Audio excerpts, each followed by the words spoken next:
संकल्प सादर करत असताना आम्ही सरकारमध्ये तिघांनी मिळून काही योजना जाहीर केल्या. त्या योजना इतक्या पॉप्युलर झाल्या, त्याच्यामध्ये लाडकी बहिणा म्हणजे गेम चेंजरच ती योजना झाली. अंडर करंट असा का बहिणींनी दाखवला की मी सगळे उताने पडले, सगळे आडवे झाले. हे माझं स्वतःचं स्पष्ट मत आहे. प्रत्येकाची वेगवेगळी मतं असू शकतात आणि उलट आमच्यावर आता जबाबदारी वाढलेली. कारण एवढ्या प्रचंड बहुमताने, म्हणजे मी तर जसा राजकारणात आलोय तसं 222 आणि 225 महायुतीला किंवा कुठल्याही आघाडीला महाराष्ट्रामध्ये तरी कधी असं यश मिळालेलं माझ्या तरी पाण्यात नाही, माझ्या तरी ऐकवत नाही.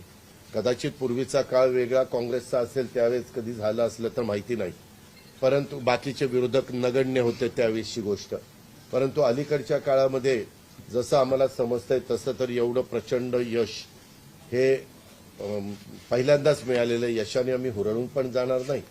आणि आम्ही अतिशय जमिनीवर पाय ठेवून आता म्हणजे जसे जसे ते आकडे आम्हाला दिसत होते तसे तसे तसे फायनान्सच्या गोष्टी माझ्या डोळ्यासमोर येत होत्या. मी देवेंद्रजींना पण फोन केला तेव्हा म्हटलं देवेंद्रजी खूप काही काम करावं लागेल. एकनाथरावजींना पण तसं सांगितलं की फार आर्थिक शिस्त आपल्याला त्याच्यामध्ये आणावी लागेल आणि आम्ही आणू. त्याच्यात आम्हाला हे नवीन नाहीये, आम्ही सगळे अनुभवी माणसं, आम्हाला त्याच्यामध्ये कुठली काही अडचण नाही. आणि शिवाय आमच्या पाठीशी केंद्र सरकार आहे, तो आम्हाला खूप मोठा एक आधार आहे, एक आमच्या पाठीशी एक मोठा भक्कम अशा प्रकारचा भरोसा आहे. आणि त्याच्यामुळं या सगळ्या ज्या काही गोष्टी झालेल्या आहेत, लाडकी बहीण असेल, लाडका भाऊ असेल, लाडका शेतकरी असेल, एकंदरीत सगळ्याच घटकातल्या लोकांनी यावेळेस महायुतीवर प्रेम दाखवलं आणि त्यामुळे मी सगळ्या मतदारांना मनापासून धन्यवाद देतो आणि त्यांना एवढ्या मोठ्या ऐतिहासिक विजयासाठी साष्टांग दंडवत घातला पाहिजे अशा प्रकारचं काम मतदारांनी केलेलं आहे. खरं म्हणजे गेल्या 2-2.25 वर्षामध्ये मी देवेंद्रजी, अजितदादा आम्ही जे काम केलं या राज्यामध्ये की शिवसेना, भाजपा, राष्ट्रवादी, आरपीआय आमच्या आठवले साहेब इकडे आहेत आणि आमचे इतर घटक मित्रपक्ष आणि जे निर्णय आम्ही घेतले ते निर्णय आतापर्यंतच्या इतिहासामध्ये न भूतो न भविष्यते असे होते. म्हणजे एकीकडे विकास केला आम्ही, डेव्हलपमेंट म्हणजे जे 2.5 वर्षात महाविकास आघाडी सरकारने जी काही कामं बंद पाडली होती, स्पीड ब्रेकर टाकले होते, सगळी कामं थांबवली होती.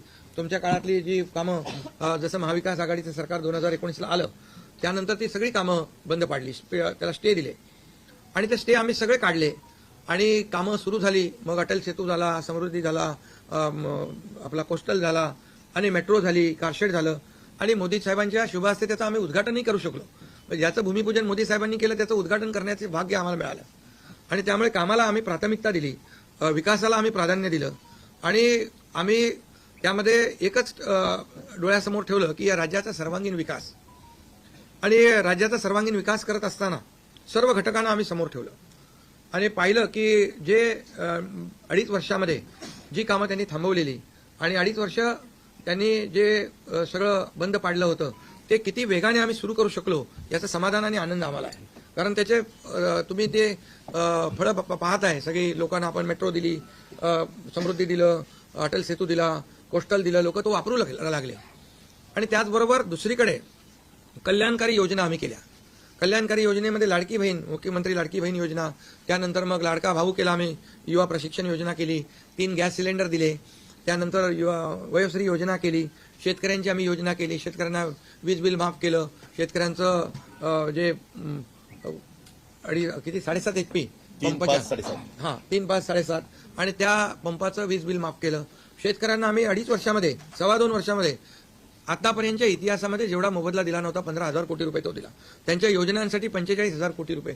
म्हणजे एकंदरीत कल्याणकारी, मी डिटेलमध्ये जात नाही त्याच्यामध्ये, पण एकीकडे विकास, सर्वसामान्य माणूस आम्ही केंद्रबिंदू मानला. म्हणजे त्याच्यामध्ये महिला आहेत, गरीब आहे, युवक आहे, शेतकरी आहे, यांना आम्ही केंद्रबिंदू मानून काम केलं आणि त्यांच्यासाठी आम्ही योजना केल्या. काही आमच्यावर आरोपही झाले, एका रेवड्या बाटण्या काय काय काय म्हणजे तुम्ही हे वाटप सुरू केलंय, बहिणींना विकत घेताय का, काही लाच देताय का, या सगळ्या गोष्टीला आम्ही सामोरे गेलो. कोर्टामध्ये काही लोक गेले ही योजना बंद करण्यासाठी. आणि म्हणून लाडकी बहीण योजना जी आहे त्याचबरोबर शासन आपल्या दारी, आम्ही याच्यापूर्वी शासन आपल्या दारी आम्ही केलं. डायरेक्ट तेव्हाही योजना होत्या, पूर्वी लाभही होते, सगळं होतं, परंतु लोक कंटाळून त्या योजनांचा लाभ घेण्यापासून वंचित राहत होते. आम्ही 5 कोटी लोकांना त्याचा लाभ दिला ठेवला आणि कल्याणकारी योजना ज्या केल्या आम्ही फक्त बोललो नाही तर 5 इन्स्टॉलमेंट लाडक्या बहिणींच्या खात्यात टाकले सुद्धा. आणि आम्ही तर आम्हाला माहित होतं हे विरोधक सावत्र भाऊ आमच्या या नोव्हेंबरच्या पैशामध्ये अडकाटी आणतील, म्हणून आम्ही ऑक्टोबरमध्येच आचारसंहिता लागायच्या अगोदर नोव्हेंबरचे पण पैसे दिले. कारण शेवटी आम्ही देण्याची नियत आमची आहे, नियत साफ आहे. कारण आम्ही फक्त कागदावर योजना ठेवायच्यासाठी केलं नाही.